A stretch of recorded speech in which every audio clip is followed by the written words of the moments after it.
Hey, we're back for another session. We are going to put in a perfect pass this time. So I've had this boat since it was new, 1998, as I've said before, Malibu Sunsetter, Malibu Monsoon engine in it, and I've never had perfect pass. For the last few years, I've really wanted it, and now our speedometers are really having a problem. So this is a perfect time to do it. We've been driving off RPMs quite a bit, which is a great skill to have, especially if something happens to your GPS.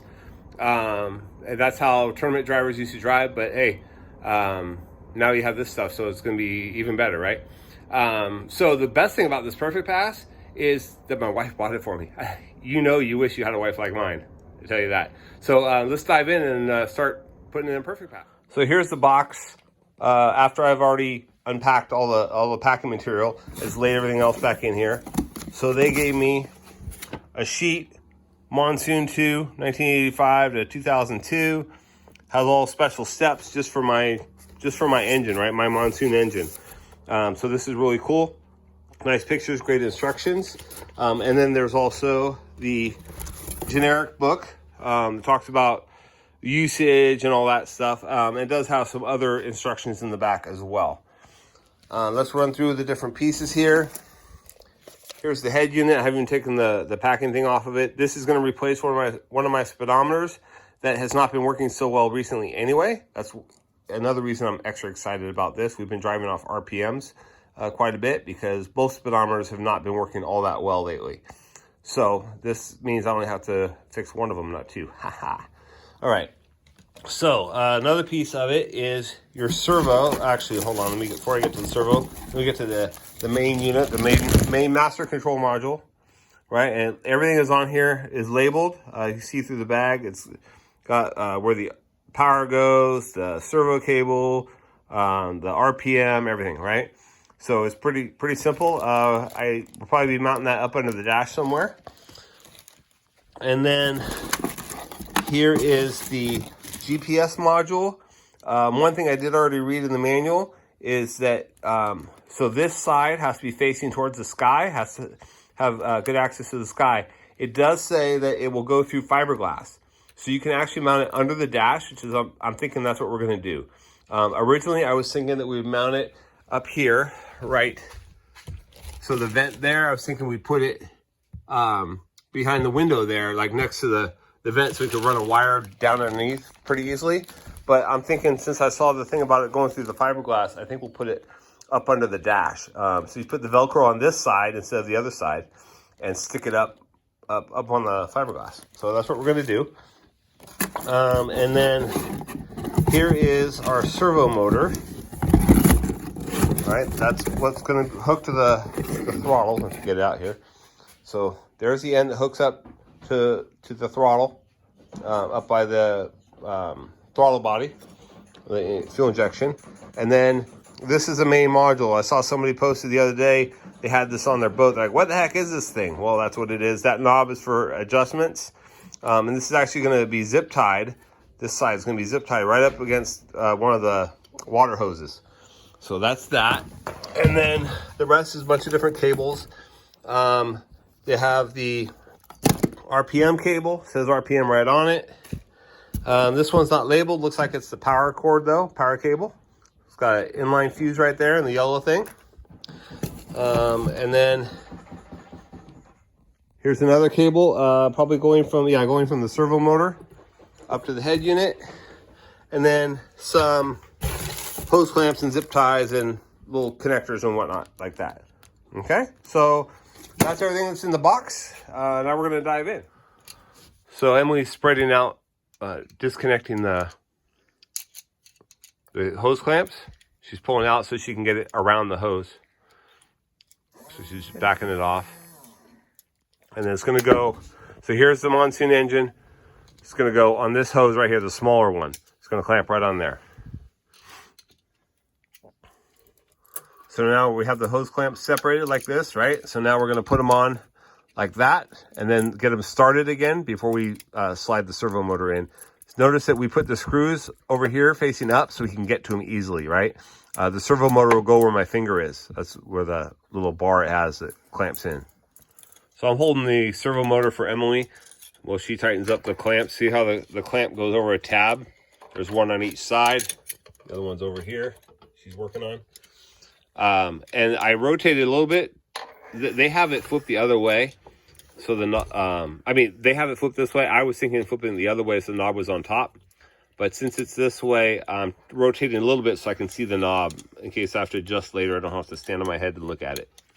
So Emily's finishing tightening these up. Don't go too tight. You don't want to restrict the flow on the hose, but you're definitely snug enough that it can sit there and bounce around. So now, Emily, if you'll take the air cleaner off, the other end of it is going to go up under the air cleaner here.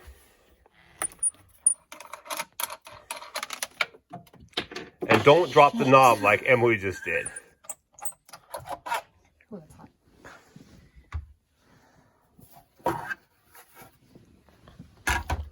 All right, and now this guy is going to go up in here.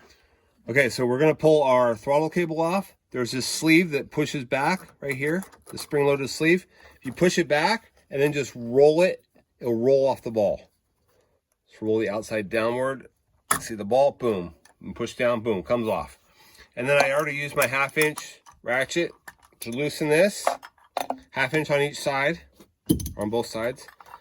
And careful, there's a lock washer here. I lost the nut, but not the lock washer. That's good. Okay, now our throttle cable is underneath this, so it's hard to, you can't really bring it up, but we're going to unscrew this off the end, the connector that went to the throttle body.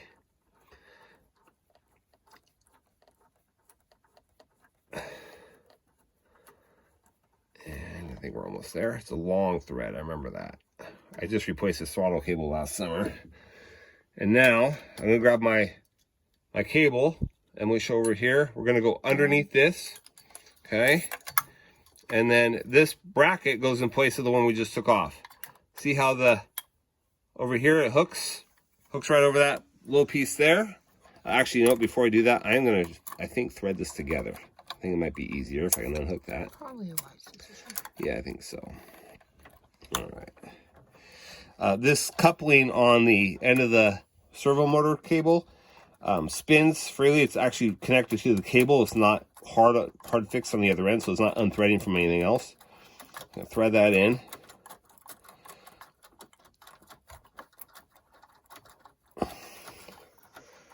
As far as it'll go.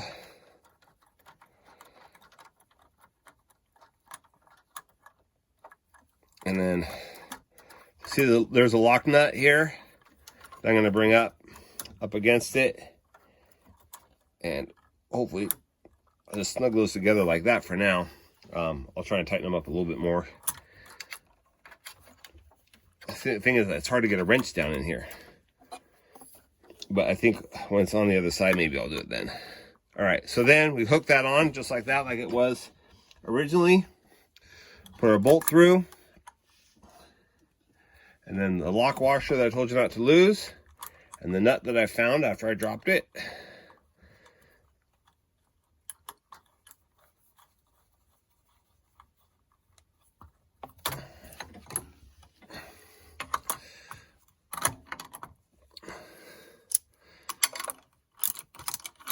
Oops. There. Boom. Like that. And that guy is together. And I think we're good. Right, to get the gauge out, we need to get to the back. And to do that, we're going to pull this panel off using an Allen wrench. This actually came with the kit. And there's 6 screws. 1, 2, 3, 4, 5, and 6. So we're going to pull those suckers out and then pull this back so we can get to the back of that gauge. Okay, I got my 6 screws out.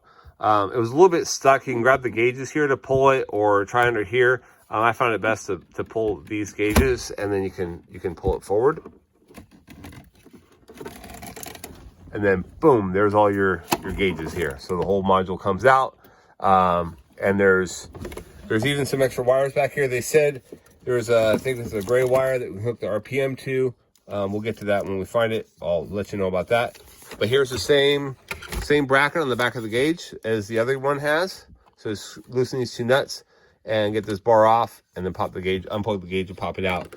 The Okay, so I undid those two nuts, pulled that bracket off, and now you have to pull this cable off. There underneath here, there's a tab that you have to pull downward and then pop that off. Boom, just like that. There's that tab that I had to pull. Okay, and then my gauge comes out, and now I can pop my new one in. So we're gonna feed our cable through, right, like this. Put the bracket in a minute. There's the head unit there, and now there's a hole. There's actually a hole in the middle, but this one on the left is easier to get to. Plus, I'm going to mount my box on the wall down there on that side, so I think that's the best hole to go down anyway. So just feed it down that hole, and it'll pop out underneath by your feet.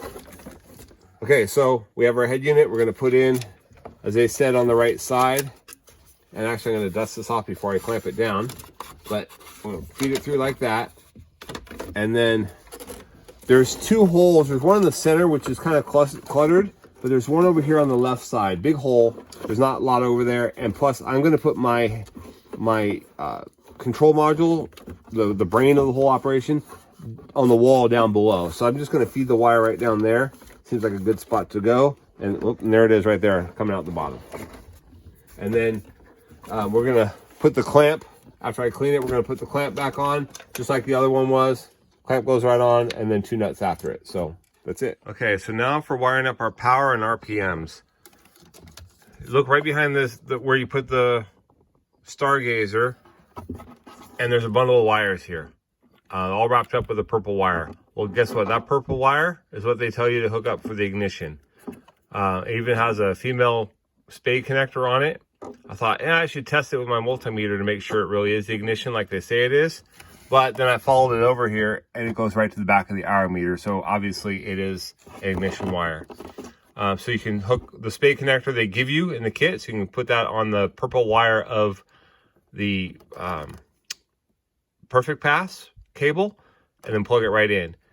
And then they say to use the gray one for RPM. Same thing. It's got a female connector on it. This one, mine's pretty bulky here. I tested it already. I really have to wiggle it to get it on there. So, but it will fit. So you can use both the spade connectors they gave you to put them on your cables. And then, as I'll show you in a minute, the other end of the cables, or the other wire on the cables, this is the RPM one, is black. And then same with the other one. Grab the wrong end. Right, I've already unwrapped it a little bit because we're going to need to. It's also black. Both of them already have lugs on them. Down under here, you have to go from the bottom side. So you have to go run the wire down through the hole and over. There is a bus bar down there for ground. On mine, every one of them is used, but that's okay. You can double up. That's not a problem. So I will show you more of that in a minute. Okay, so now we're going to cut the gray wire for the RPM. And then we're going to strip it back a little bit. Ignore the rusty tool. It's my dad's. I lost mine, so hey, at least it's something free I can use. All right, and then you're going to slide that guy on. You probably already know how to do all this stuff. And then I'm using the red crimp on the tool. Boom. And it's crimped, okay? So now we can plug that on. And then I've already done the purple one earlier. So I have the purple one and the gray one. So power, RPM, and then both, as I said, both grounds can go to the same place. Although I noticed that the RPM one has this board or whatever is in here, and it doesn't leave a lot of wire. So I don't know if it's going to make it all the way from the RPM thing to the ground lug. So we'll see. All right. So here's my two cables. As you can see on the power one, I spread this out quite a bit. Just unwrapped it. Not sure how far I was needing to go, but I want to make sure I had it done before I put it in. So now we'll go in here. Here's the gray one. There's one side has a lump on it. So you match that up to the lump. And as I said earlier, this one happens to be a really tight fit. I did a test fit earlier, but now I watch one wheel get it on.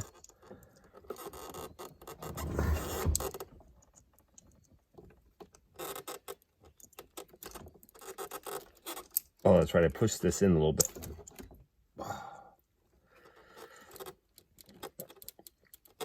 There it goes, like that. Plug it in. All right, so that's that one. And then purple to purple for the power. That one's a lot easier, like so. Make sure it's in, making connection. Okay, so now what I decided, since the ground lug is over on this side underneath, I'm gonna go down the middle hole.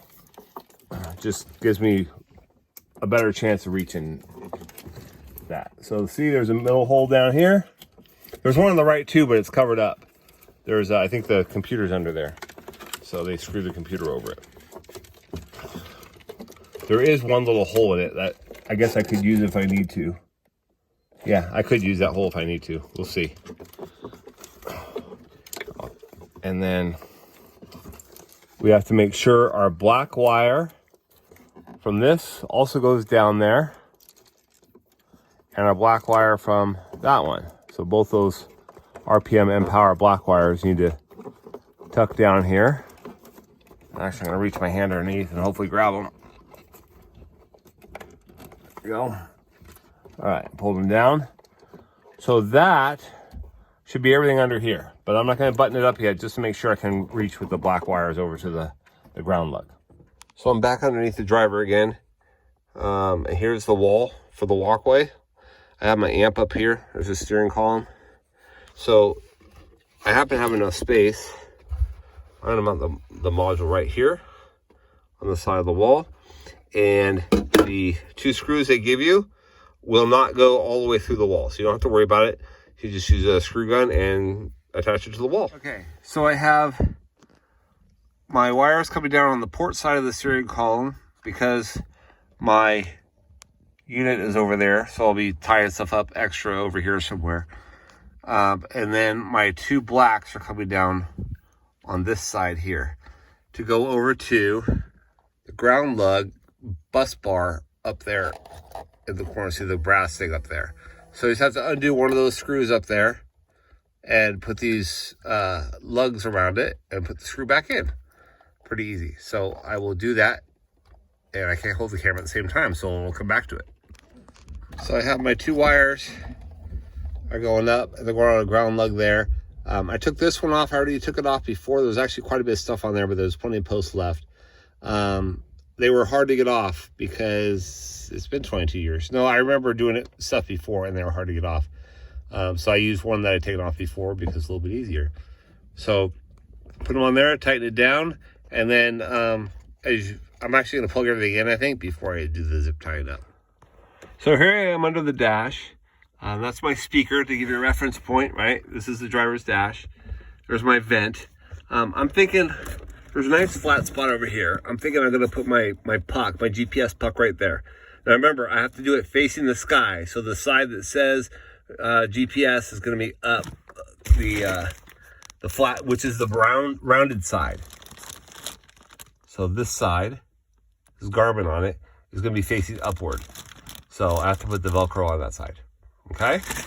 Okay, so my GPS cable, I was wrong. I mounted it over on the port side underneath here, not the starboard side, so by the aisle.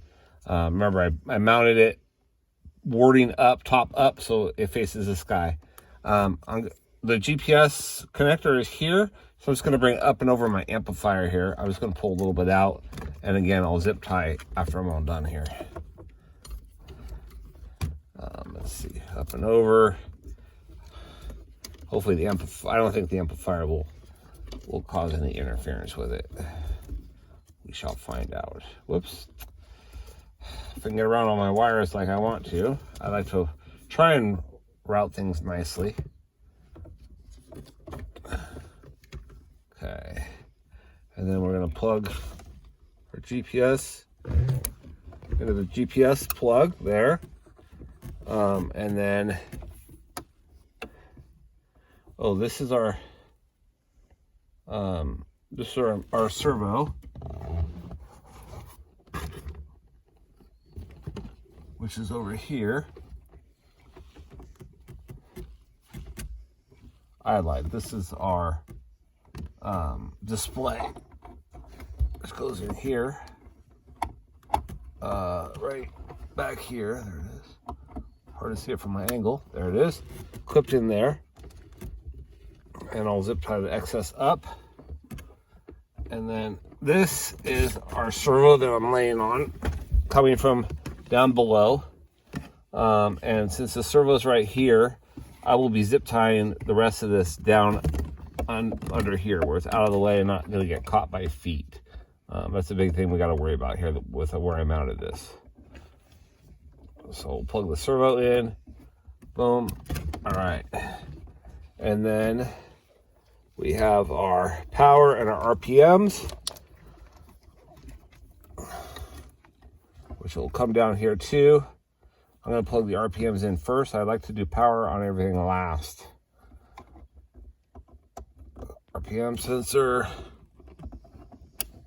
Click. And then the power.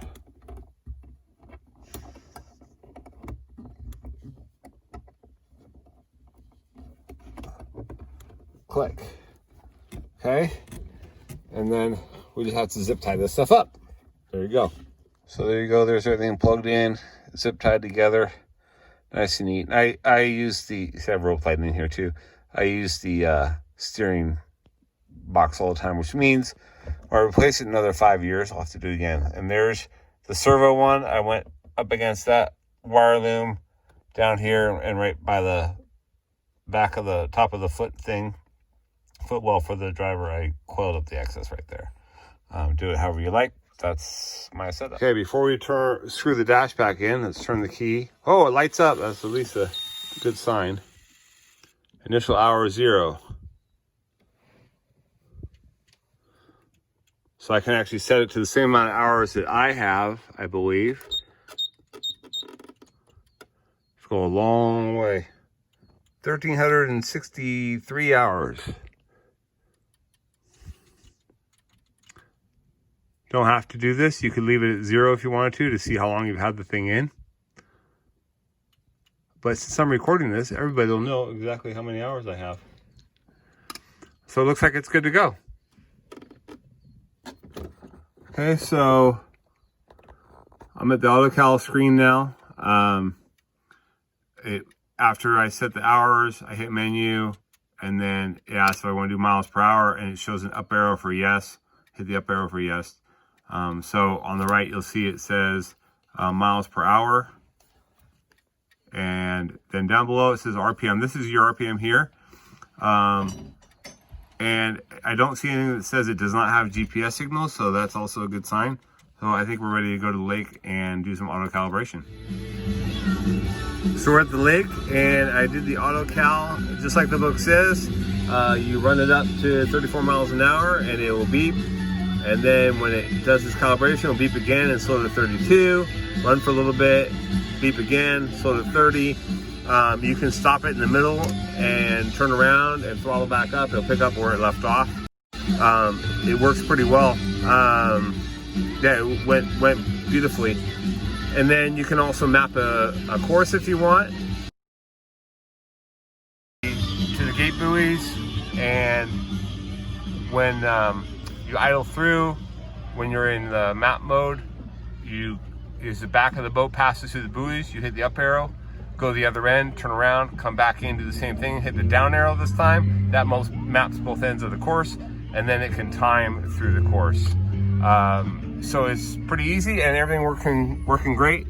Quick note here, so here's what speed you have it set at. This is your actual miles per hour. This is the last time through the course. Here's your RPMs. And then the N here is for normal. That's what you have set for skier. 0 is no skier, L for light, N, and I forget what the heavy one is. But read the book, go through the manual. It's really simple. They give great instructions. So that's how you put in a perfect pass on a 1998 Malibu Sunsetter with a Monsoon engine. Follow their instructions. It's really simple. Thanks for watching.